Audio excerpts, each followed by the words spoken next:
I've decided not to go to the Apple store anymore because people ask me a lot of questions when I go there.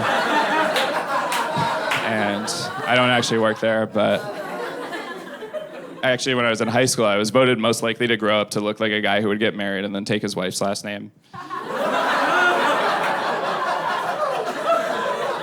So I feel like I'm living up to that, but in high school, I was actually kind of a player on the chess team, and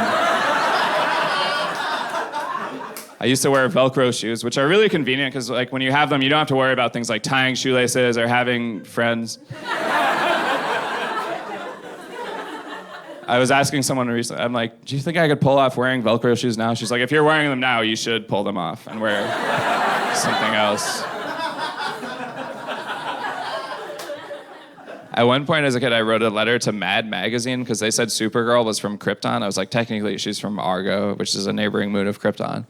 And they published the letter. They're like, congratulations, you're right. Enjoy your fortress of solitude.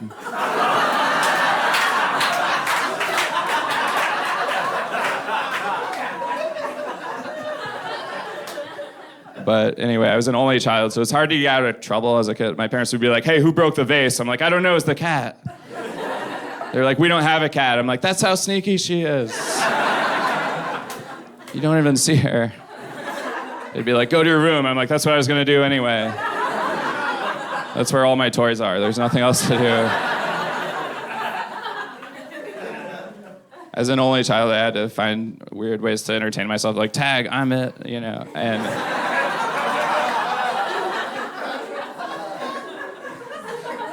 my options were like hide or go seek, because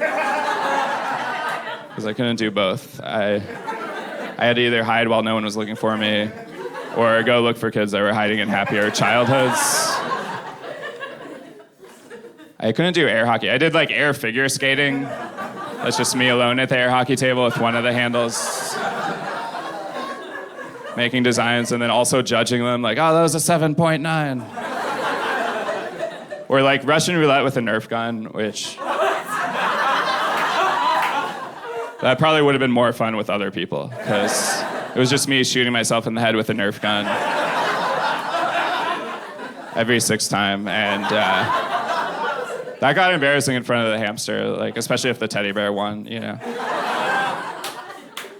I had a lot of Legos growing up. That was cool. The only thing I couldn't really build with Legos was confidence. I remember when I was little, I really wanted to be a magician, and I did this one trick where I got my dad to disappear emotionally from the rest of my childhood. I loved watching magic shows growing up. Like, I saw this one magician, he was making doves appear out of nowhere. I don't know how to do that. The closest I've come to that is I found a piece of Dove chocolate in my suitcase earlier, and I didn't remember packing it. I was like, ta-da. One time I did America's Got Talent, I met this guy who was a mind reader, and I talked to him for a long time about it. I don't really have any jokes about him being a mind reader, but if I think of one, then he'll let me know. So.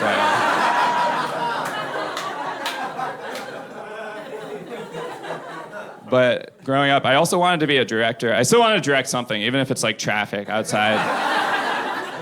I just made short movies of my action figures by myself, and no one knew I was doing that, but I'd still get stressed out about it, you know? I'd be like, we're way behind schedule.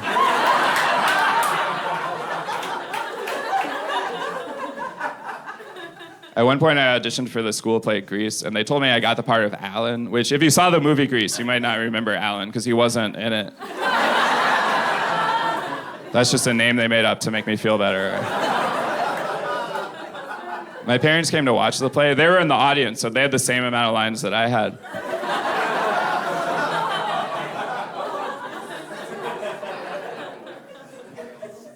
My parents actually met in church. You could probably guess that based on looking at me, but